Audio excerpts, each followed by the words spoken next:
L'imitation de Jésus-Christ, livre 3, chapitre 21, qu'il faut établir son repos en Dieu plutôt que dans tous les autres biens. Le fidèle. En tout et par-dessus tout, repose-toi en Dieu, ô mon âme, parce qu'il est le repos éternel des saints. Aimable et doux Jésus, donnez-moi de me reposer en vous, plus qu'en toutes les créatures, plus que dans la santé, la beauté, les honneurs et la gloire, plus que dans toute puissance et dans toute dignité, plus que dans la science, l'esprit, les richesses, les arts, plus que dans les plaisirs et la joie, la renommée et la louange, les consolations et les douceurs, l'espérance et les promesses, plus qu'en tout mérite et en tout désir. Plus même que dans vos dons et toutes les récompenses que vous pouvez nous prodiguer, plus que dans l'allégresse et dans les transports que l'âme peut concevoir et sentir, plus enfin que dans les anges et les archanges et dans toute l'armée des cieux, plus qu'en toutes les choses visibles et invisibles, plus qu'en tout ce qui n'est pas vous, ô mon Dieu. Car vous seul êtes infiniment bon, seul très haut, très puissant. Vous suffisez seul parce que seul vous possédez et vous donnez tout. Vous seul nous consolez par vos douceurs inexprimables. Seul vous êtes toute beauté, tout amour.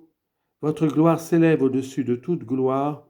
Votre grandeur au-dessus de toute grandeur. La perfection de tous les biens ensemble est en vous, Seigneur mon Dieu. Il a toujours été et il sera toujours. Ainsi, tout ce que vous me donnez hors de vous, tout ce que vous me découvrez de vous-même, tout ce que vous m'en promettez est trop peu et ne me suffit pas, si je ne vous vois, si je ne vous possède pleinement. Car mon cœur ne peut avoir de vrai repos ni être entièrement rassasié, jusqu'à ce que s'élevant au-dessus de tous vos dons et de toute créature, il se repose uniquement en vous.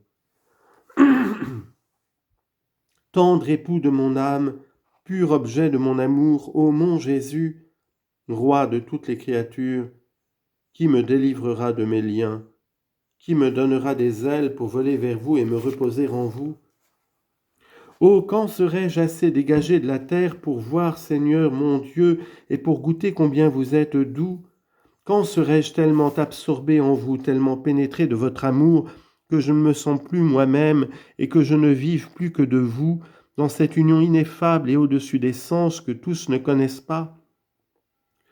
Maintenant je ne sais que gémir et je porte avec douleur ma misère, car en cette vallée de larmes il se rencontre bien des maux qui me troublent, m'affligent et couvrent mon âme comme d'un nuage. Souvent il me fatigue et me retarde, il s'empare de moi, il m'arrête et m'ôtant près de vous un libre accès, il me lie, il me prive de ces délicieux embrassements dont jouissent toujours et sans obstacle les célestes esprits. Soyez touchés de mes soupirs et de ma désolation sur la terre. Ô Jésus, splendeur de l'éternelle gloire, consolateur de l'âme exilée, ma bouche est muette devant vous et mon silence vous parle.